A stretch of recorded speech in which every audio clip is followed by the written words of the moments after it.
આણંદની સરદાર પટેલ યુનિવર્સિટીમાં નર્સિંગના વિદ્યાર્થીઓએ પરિણામ મુદ્દે ભારે હોબાળો કર્યો છે। એક જ વિષયમાં મોટી સંખ્યામાં વિદ્યાર્થીઓ નાપાસ થતા રોષે ભરાયેલા વિદ્યાર્થીઓએ વાઇસ ચાન્સેલર સામે હલ્લાબોલ કર્યું હતું। સ્થિતિ એટલી હદે વણસી ગઈ હતી કે ચાલુ કાર્યક્રમ દરમિયાન વિદ્યાર્થીઓની ઉગ્ર રજૂઆત જોઈ અને વાઇસ ચાન્સેલર ત્યાંથી ભાગવું પડ્યું હતું। અંતે મામલો ઠાળે પાડવા માટે પોલીસની મદદ લેવાની ફરજ પડી। યુનિવર્સિટી તંત્ર દ્વારા હાલ વિદ્યાર્થીઓને આશ્વાસન આપવામાં આવ્યું છે કે એક અઠવાડિયામાં આ સમસ્યાનું યોગ્ય નિરાકરણ કરવામાં આવશે।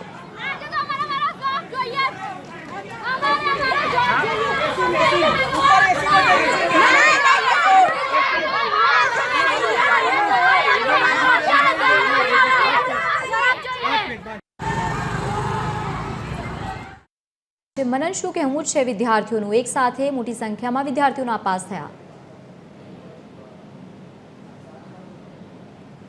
मनन आपने अवाज आवी रह्यो छे?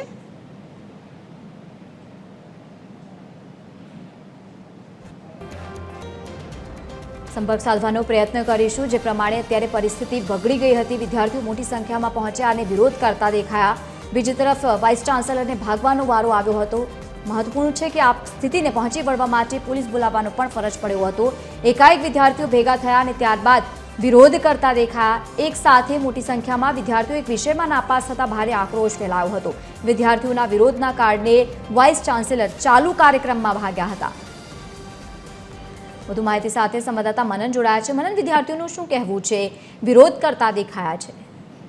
આજે સરદાર પટેલ યુનિવર્સિટીમાં નર્સિંગના વિદ્યાર્થીઓનું વિરોધ પ્રદર્શન હતું, જેની અંદર ખાસ કરીને આ વિરોધ પ્રદર્શન કરવાનું મુખ્ય કારણ એ હતું કે એક સાથે એક જ વિષયની અંદર અનેક વિદ્યાર્થીઓ તેની અંદર ફેલ થયા હતા અને ત્યારબાદ તેઓએ રીઅસાઇનમેન્ટની પણ માંગણી કરી હતી અને ત્યારબાદ આજે ઓબ્ઝર્વેશન પણ તેઓ વિદ્યાર્થીઓનું હતું। પરંતુ વિદ્યાર્થીઓની જે પ્રમાણે કહેવું હતું કે એક સાથે આટલા બધા વિદ્યાર્થીઓને શા માટે ફેલ કરવામાં આવ્યા છે અને અમે લોકોએ જે એક્ઝામની અંદર લખ્યું પણ છે અને લખવા છતાં અમને આ પ્રકારે યુનિવર્સિટી દ્વારા ફેલ કરવામાં આવે છે। આ સાથે જ વિદ્યાર્થીઓએ ચાલુ કાર્યક્રમમાં વીસી સાથે ગયા હતા, પણ વીસીનો કોઈ કાર્યક્રમ હતો પીએર કોલેજની અંદર અને ત્યાં આગળ વિદ્યાર્થીઓ પહોંચીને હલ્લાબોલ કર્યો, જેની અંદર ચાલુ કાર્યક્રમમાંથી વીસીને ત્યાંથી ભાગવું પડ્યું હતું અને ત્યારબાદ આજે સમગ્ર મામલો છે તે ઉગ્ર બન્યો હતો। ત્યારબાદ પોલીસને પણ બોલાવવામાં આવી અને વાઇસ ચાન્સેલરે આશ્વાસન પણ આપ્યું છે કે એક અઠવાડિયાની અંદર અમે આનું નિરાકરણ લાવી દઈશું। જી બિલકુલ, આભાર સમગ્ર માહિતી સાથે જોડાવા બદલ। તો એક અઠવાડિયાનો સમય માંગવામાં આવ્યો છે। મોટી સંખ્યામાં વિદ્યાર્થીઓ